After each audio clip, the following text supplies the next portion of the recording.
Mencari titik terang ketika kita bingung akan jadi apa. Pernahkah kamu merasa bingung, ingin jadi apa nanti?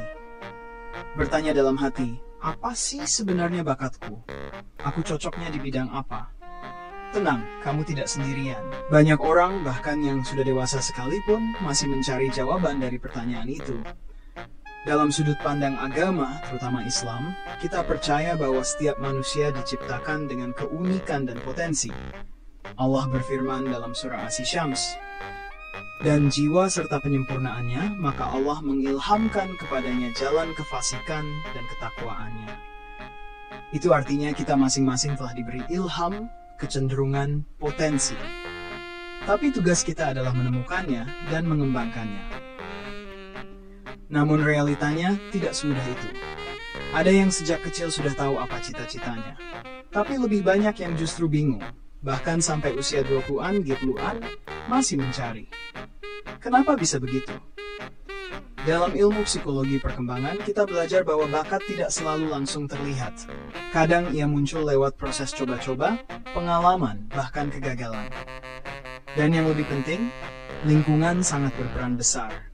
Kalau dari kecil seseorang tidak diberi kesempatan untuk mencoba banyak hal, atau selalu ditekan untuk jadi sesuatu yang bukan dirinya, maka bisa jadi bakatnya terkubur begitu saja.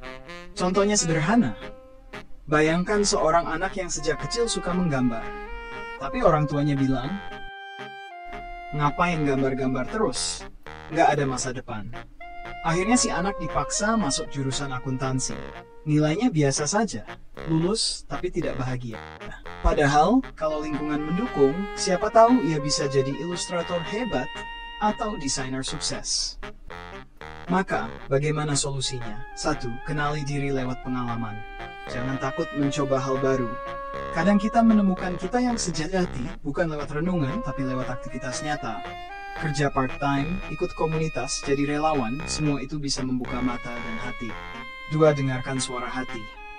Dalam Islam, suara hati yang bersih adalah bagian dari fitrah.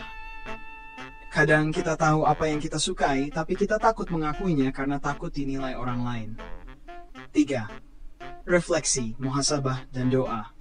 Sering-sering tanyakan pada diri sendiri, apa yang membuatku merasa hidup? Mintalah petunjuk pada Allah, seperti dalam doa istikharah, bukan hanya untuk jodoh, tapi untuk pilihan hidup lainnya juga. 4. Temukan lingkungan yang mendukung. Kalau lingkungan sekarang membuatmu merasa tertekan, carilah ruang lain. Lingkungan itu bisa seperti tanah bagi benih. Kalau tanahnya subur, benih akan tumbuh. Tapi kalau tanahnya keras, benih bisa mati. 5. Jangan takut berubah. Kadang kita merasa terlambat untuk ganti jalan. Tapi kenyataannya, banyak orang sukses yang justru menemukan passion mereka di usia yang tidak muda. Yang penting adalah kemauan untuk terus belajar.